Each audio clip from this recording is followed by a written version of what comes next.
은혜가 없이는 정말 살기 힘들다라는 생각을 많이 하고 계시죠. 하나님께 기도해야 되겠다. 그리고 하나님을 기다려야 되겠다. 이런 생각을 많이 하실 겁니다. 하나님을 우리가 이렇게 바라보면 하나님을 기대하게 되죠. 그리고 하나님께 소망을 품게 되죠. 하나님이 내 인생을 어떻게 하시기를 원하실까? 하나님은 좋은 분이라고 하시잖아요. 그러면 하나님이 주시는 건 당연히 좋은 거죠.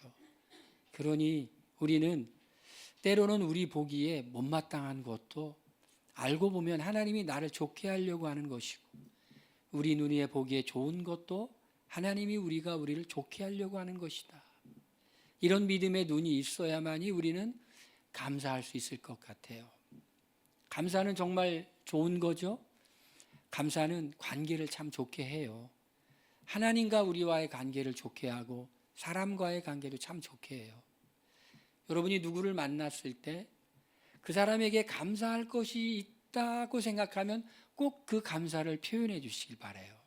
그러면 그 사람이 나와의 관계가 정말 좋아지는 거예요. 그런데 감사를 표현해야 되는데 표현하지 않고 있다. 그러면 마땅히 감사의 말을 들어야 되는 사람은 약간 섭섭해지겠죠. 관계가 나빠지겠죠. 그러니 우리는 항상 감사해야 된다. 마찬가지로 하나님께도 마찬가지죠.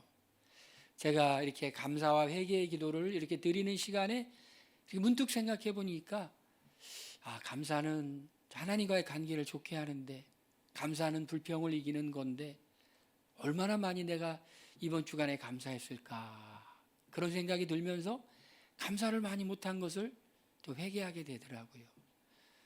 또 우리 이성적으로 생각하면 하나님이 내게 좋은 것을 주시기 위한 과정으로 내 눈에 보기에 조금 마음에 안 드는 것이라 할지라도 하나님이 주시면 그걸 하나님이 이걸 통해서 어떻게 좋게 하실까라고 기도하며 생각해야 되는데, 그런 생각은 조금 뒤로 하고 내 판단과 내 생각으로 감사하지 못할 때가 많이 있죠. 그래서 저는 오늘 회개와 감사의 기도를 할 때 감사를 많이 못한 거, 그거를 회개하고 또 이렇게 감사해야 되겠다, 이런 생각을 했어요. 예수님을 믿는다는 것이 여러분 어떠세요? 혹시 좀 불편하지 않으세요?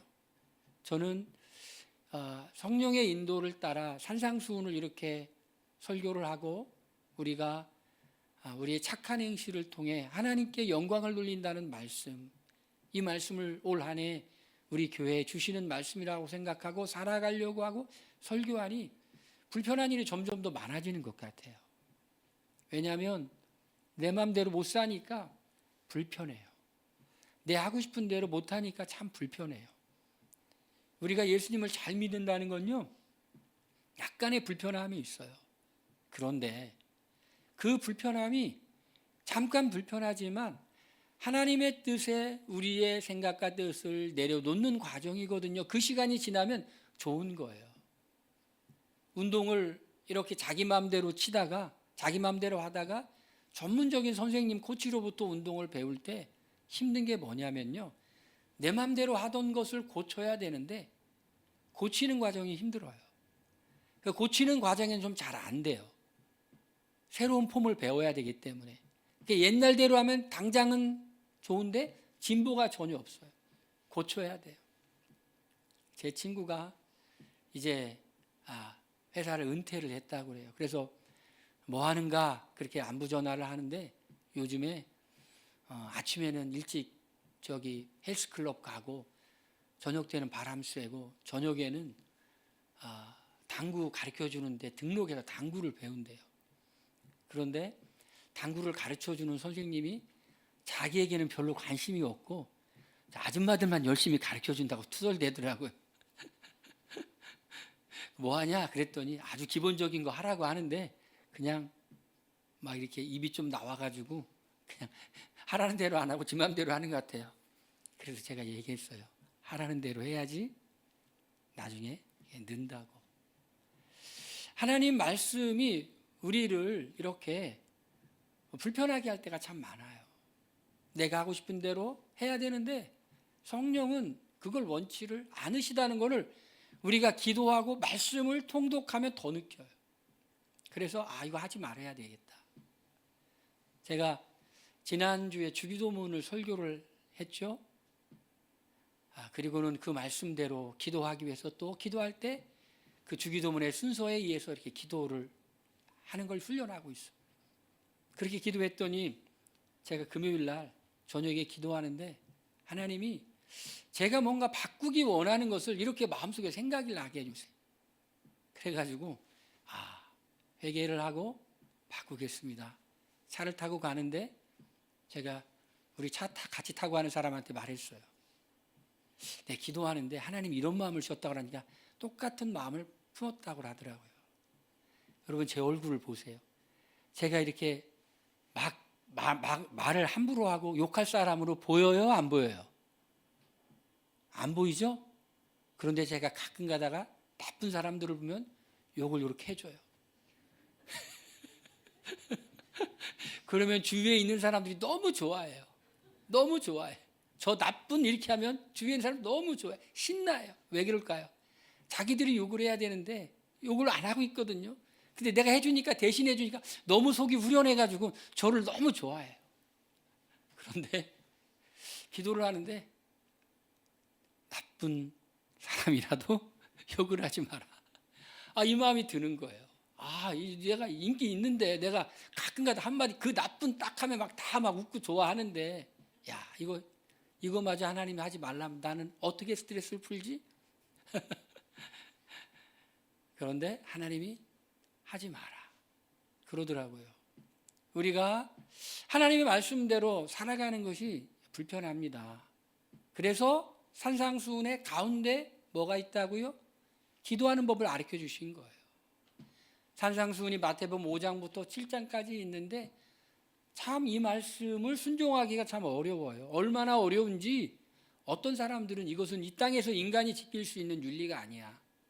이건 천국에서나 지킬 수 있는 거야 라고 말할 정도로 어려웠어요. 그렇지만 이 말씀을 순종해서 살아가는 사람들, 이 말씀대로 살아가려고 몸부림치는 사람들이 정말 많이 있어요.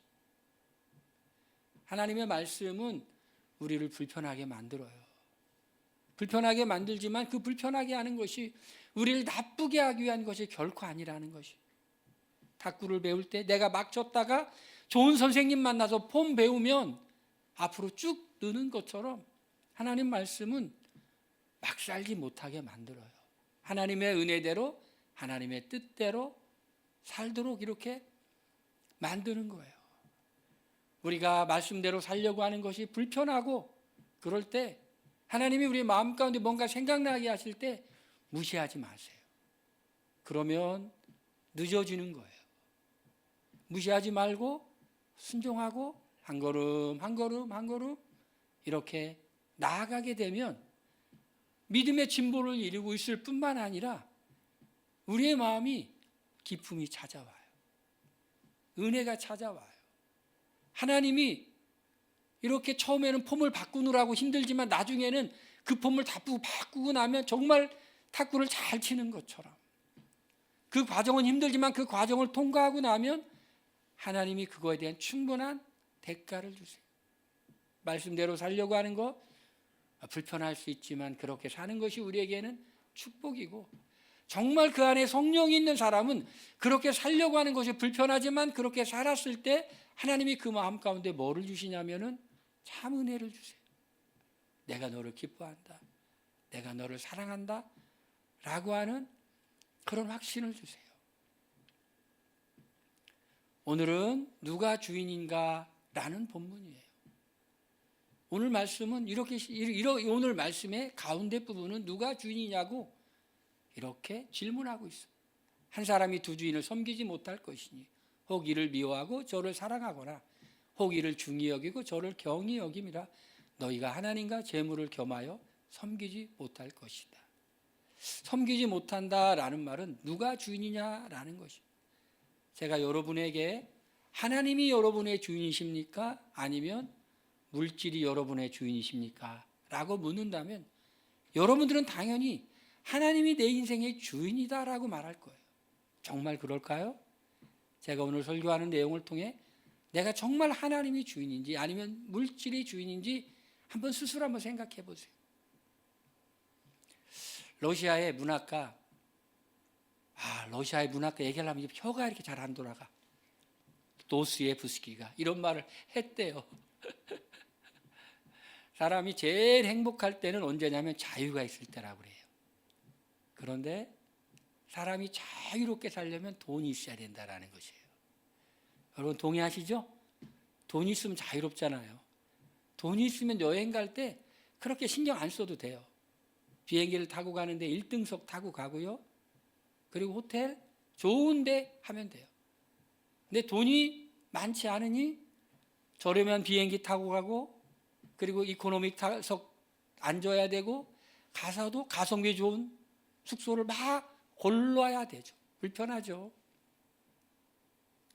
자유가 없어지는 것 같아요. 그런데 돈이 있으면 자유가 있다라는 것이. 그런데 도스토옙스키가 이런 말을 했어요. 사람은 그걸 알기 때문에 돈을 많이 벌려고 하다가 자유를 잃어버린다라고 말했어요. 그렇지 않습니까, 여러분? 인간은 알아요. 돈이 있어야 행복하다고. 웨슬리는 그래서 그렇게 말했어요. 웨슬리는 정말 영성이 뛰어난 그리고 부흥사였죠. 돈은 인간을 행복하게 하는 중요한 요소다라고 웨슬리가 얘기했어요. 우리 믿음의 사람들, 그게 아니야.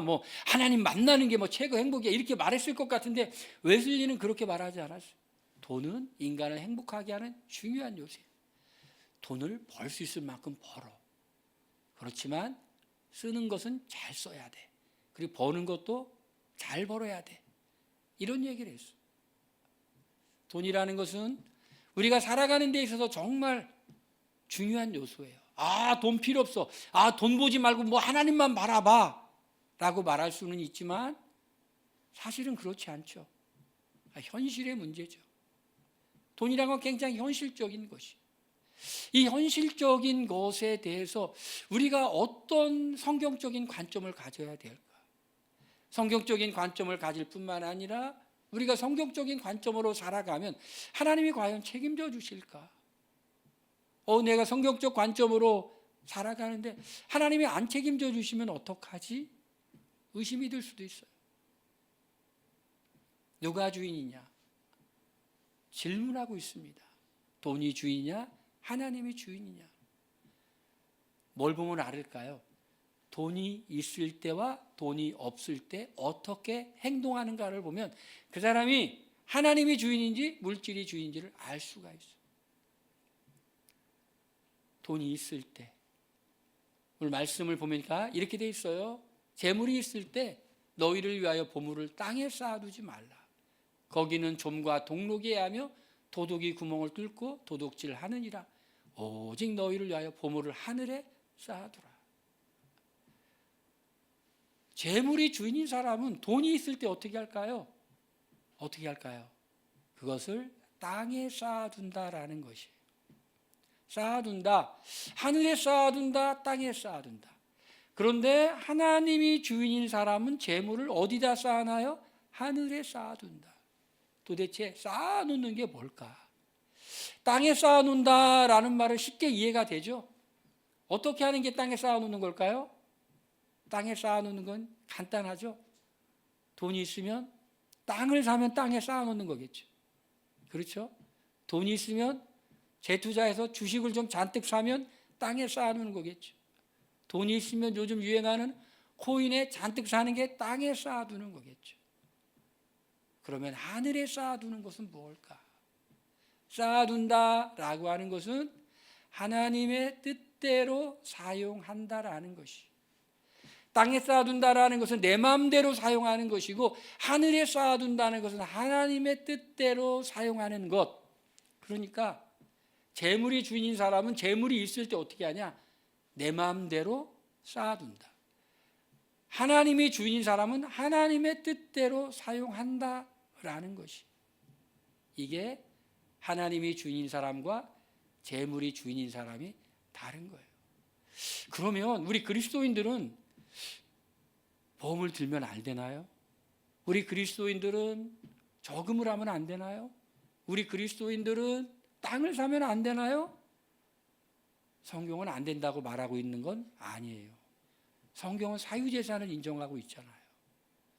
성경은 사고 팔고 하는 걸 인정하고 있어요. 재산의 증식을 어느 정도 인정하고 있어요. 인정하지 않는 게 아니에요. 열심히 일하라고 말해요. 그리고 그 열심히 일한 대가를 그 사람이 누리는 것을 성경은 반대하고 있지 않아요. 무엇을 반대하는 걸까요? 탐욕을 반대하고 있어요. 탐욕을 반대하고 있어요. 쌓아두려고 하는 사람은 두 가지 이유 때문에 쌓아두려고 그래요. 첫 번째 이유는 욕심 때문에 쌓아두려고 그래요. 욕심 때문에. 내가 더 많이 쌓아둬야 되겠다. 더 많이 갖고 싶다. 여러분, 돈은요, 어떤지 아시죠, 여러분? 돈은요, 항상 부족하다는 거 아시죠? 지금 역사에 존재했던 그 시대에 따라서 최고로 돈을 많이 가졌던 사람이 빌 게이츠가 아니었대요. 그 시대 통화량에 비추어 볼 때 락펠러였대요. 락펠러에게 기자가 질문했다는 거 아니에요. 당신은 지금 가진 돈에 만족하냐고 질문했더니 만족 못한다고. 얼만큼 더 있으면 만족하겠냐고 그러니까 조금만 더. 그러니까 지구의 역사를 보면 총 통화량이 달라요. 락펠러가 살던 시기에 총 통화량과 지금 총 통화량이 다르겠죠. 지금 총 통화량이 훨씬 많겠죠. 그 총 통화량 대신 대비 제일 많이 재산을 가지고 있었던 사람이 락펠러인데 락펠러가 그렇게 재산이 많았는데 만족을 못했대. 빌 게이츠한테 한번 물어보면 어떤 대답이 나올까요? 만족하냐고 그러면 모르겠어요. 욕심은 필요 이상으로 쌓아놓으려고 하는 것, 그게 욕심이라는 거예요. 왜 쌓아놓으려고 하죠? 그건 두려움 때문이죠. 광야의 이스라엘 백성들이 하나님이 만나를 매일 주시는데 매일매일 거두어, 그리고 6일째는 제7일 날 만나가 안 내리니 이틀을 거둬. 매일매일 거둬. 그런데 뭔 두려움이에요? 오늘 만나가 내렸는데 내일 안 내려오면 어떻게 할까라는 두려움에 오늘 막 2개, 이틀, 3일치를 거뒀다가 썩어서 냄새가 났다고 성경에 기록되어 있잖아요. 두려움이에요. 내가 물질이 오늘은 있는데 없으면 어떡할까 하는 그 두려움 때문에 더 많이 이렇게 쌓아두려고 그래요. 성경은 저금을 한다든지 보험을 든다든지 그리고 땅을 산다든지 이런 걸 나쁘다고 얘기하지 않아요. 뭘 나쁘다고 하는 걸까요? 욕심에 의하여 그리고 두려움에 의하여 쌓아두려고 하는 것, 이걸 성경은 나쁘다고 하는 거예요. 그러면 물질이 있을 때 어떻게 할까요? 하나님이 주인인 사람은 하나님의 뜻대로 사용하는 거예요. 내 마음대로 사용하는 것이 아니에요. 하나님이 감동하실 거예요. 하나님의 뜻대로 감동하실 거예요. 그 감동에 따라 이렇게 물질을 사용하는 것, 그것이 하늘에 쌓아두는 것이. 하늘에 쌓아두는 것에 더 구체적인 것은 설교의 마지막에 침례 요한의 메시지를 통해, 침례 요한이 한 설교를 통해 제가 말씀드릴 거예요. 두 번째로, 재물이 없을 때, 재물이 주인인 사람과 하나님이 주인인 사람은 어떻게 차이가 날까요? 재물이 주인인 사람은 물질이 없을 때 부들부들 떨면서 염려하는 거예요. 그래서 오늘 성경은 이렇게 말해요. 그러므로 염려하여 이르기를 무엇을 먹을까, 무엇을 마실까, 무엇을 입을까 하지 말라. 이는 다 이방인들이 구하는 것이라. 너희 하늘 아버지께서 이 모든 것이 너에게 있어야 할 줄 아시느니라. 이 말씀을 들을 때 여러분 막 믿음이 생겨요? 아니면 화가 솟구쳐요?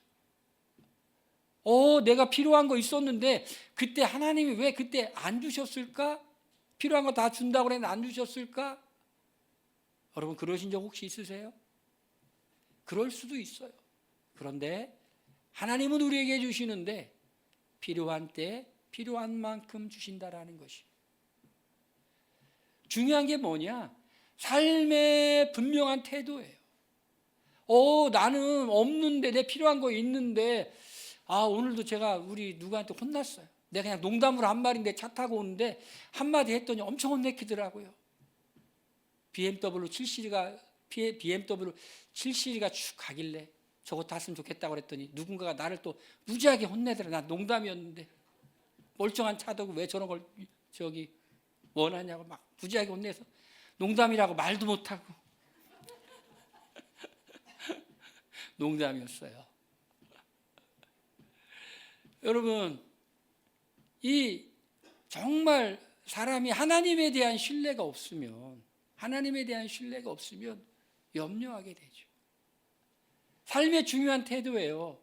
하나님이 내 아버지가 되셔서 내 필요한 것을 주실 것이다.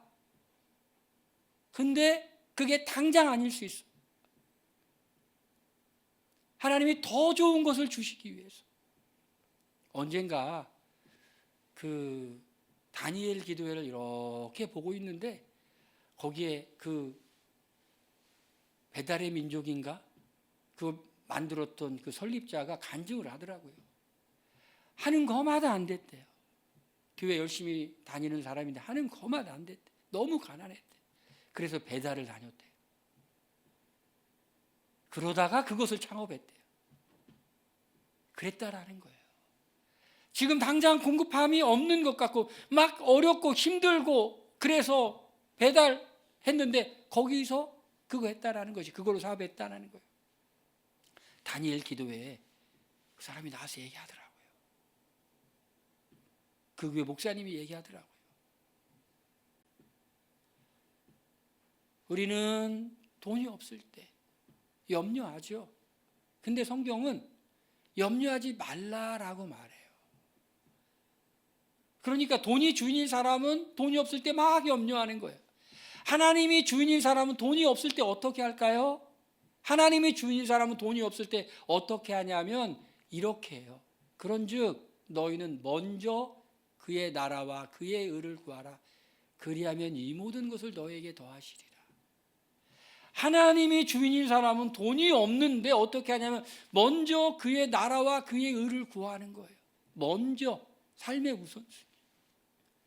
그러니까 돈 때문에 걱정 안 하는 사람, 돈이 없어도 돈 때문에 걱정 안 하는 사람은요, 누가 걱정 안 하냐면요, 하나님 삶의 우선순위, 제자로서의 분명한 삶을 살아가고 있는 사람이에요.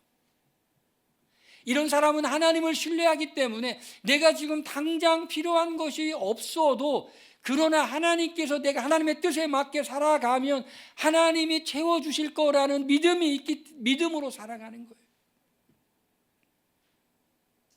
재물이 주인이 아니라 하나님이 주인인 사람은 하나님을 신뢰하며 살아가는 거예요. 지금 당장 없는 것 같아요. 그런데 하나님이 필요한 것이라면 주세요. 전도여행을 했던 많은 곳에 선교를 했던 바울은 그것을 경험했죠. 내가 풍부와 비천에 처할 줄 알고 그런 상황 속에서 내가 자족할 줄을 배웠노라.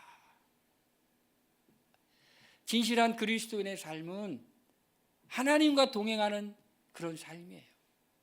그러니 그렇게 살려고 하는 사람들에게는 하나님을 의지하며 하나님을 신뢰하며 살아가려고 하는 사람들에게는 하나님이 역사해 주세요. 보여주세요. 여러분 그런 걸 경험해 보셨어요? 그런 걸 여러분 경험하시길 바랍니다. 한 번 경험하지 말고 많이 경험해 보시길 바랍니다.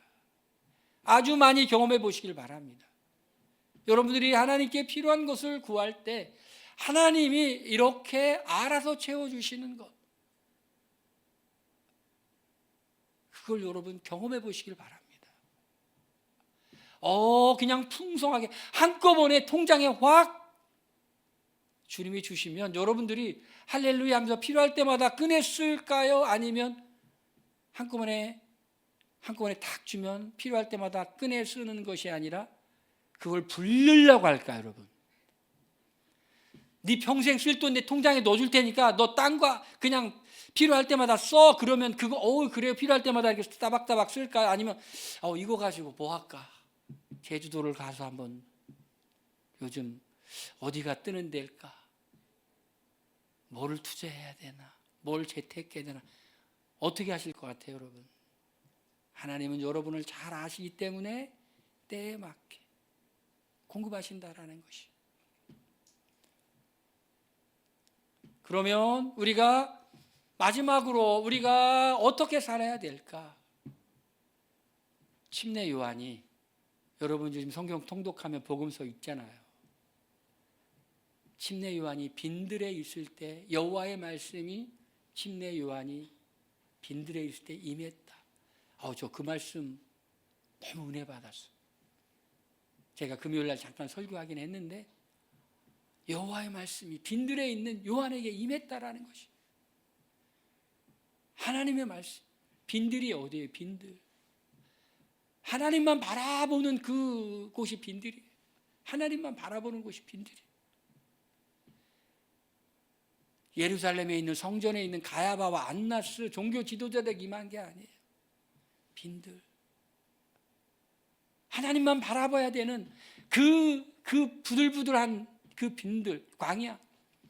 이스라엘 백성들이 광야에서 하나님 말씀 받았잖아요. 시내산에서 하나님 말씀 받았잖아요. 모세가 대신 올라가서 하나님 말씀 받고 이스라엘 백성들은 그 시내산 아래에 있었잖아요. 그리고 광야를 돌았잖아요. 빈들. 이스라엘 백성도 빈들에 광야에 있을 때 하나님 말씀 받았어요. 너무 그 말씀이 제게 은혜로 왔어요.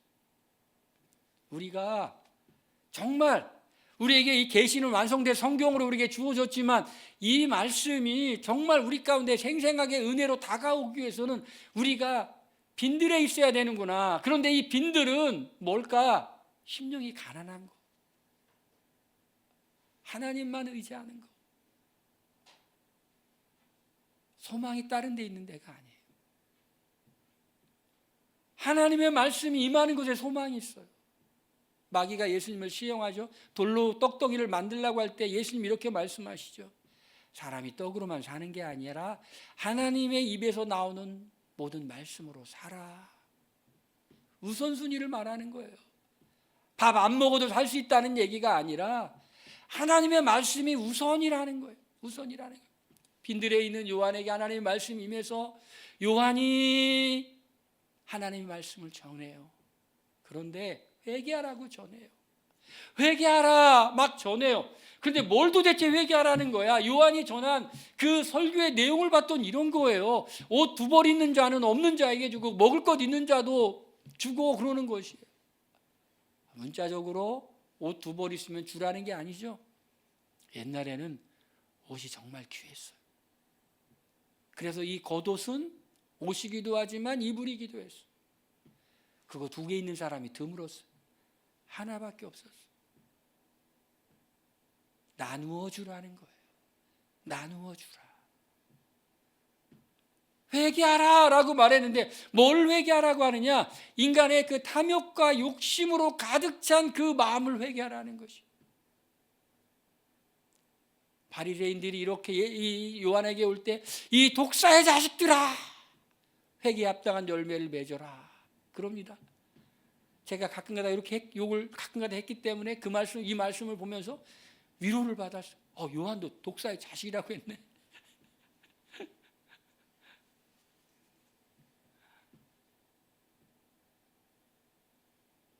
그걸 회개하라는 거예요. 욕심을 회개하라는 거예요. 침례받으러 온 사람에게 침례를 주기 전에 회개하라고 그래요. 세리들에게 이렇게 얘기해요. 너희는 부가된 것 외에는 더 거두지 말고, 군인들에게는 이렇게 얘기해요. 강탈하지 말라고 얘기해요. 한마디로 남의 죄물을 탐내지 말라라고 말해요. 남의 죄물을 빼앗으려고 하지 말라라고 얘기해요.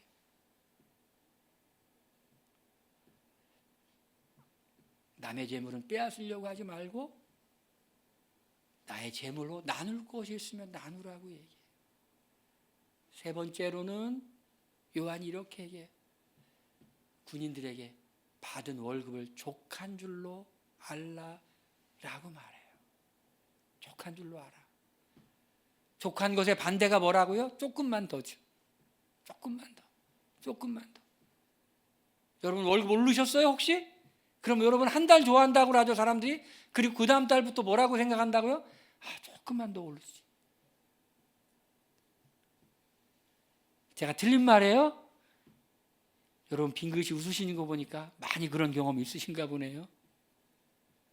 족한 줄로 알라라는 것이. 하나님은 이 본문을 통해 우리에게 질문을 던지고 계세요. 누가 주인이냐? 하나님이 주인이냐? 재물이 주인이냐?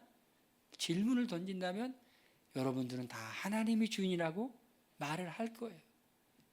그런데 재물이 있을 때와 재물이 없을 때 어떻게 하는지를 보면 내가 말로만 그렇게 한 건지 진짜 하나님이 주인이셨는지. 하나님이 주인인 사람은 하나님을 신뢰해요. 하나님을 신뢰해요.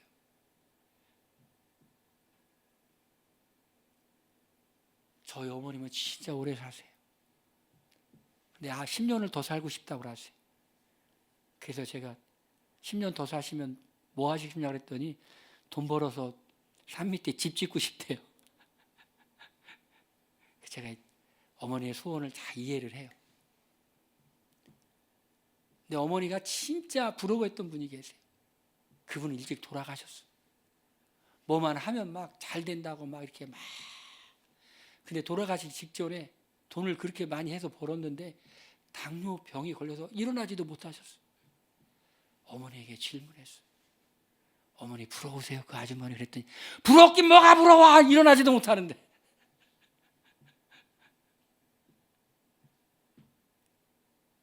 여러분, 우리가 하나님의 은혜 안에서 하나님을 신뢰하는 사람만이 하나님을 주인으로 살며 그 하나님의 역사하심의 그 짜릿함과 달콤함을 경험하게 될 거예요. 하나님이 내 삶에 이렇게 역사하시는구나. 하나님이 내 삶에 이렇게 행하시는구나. 우리가 주님의 뜻대로 사는 것은 우리 마음대로 못 살아서 불편하지만 조금 지나고 나면 이것이 옳은 것이었구나. 이것이 정말 옳은 것이었구나.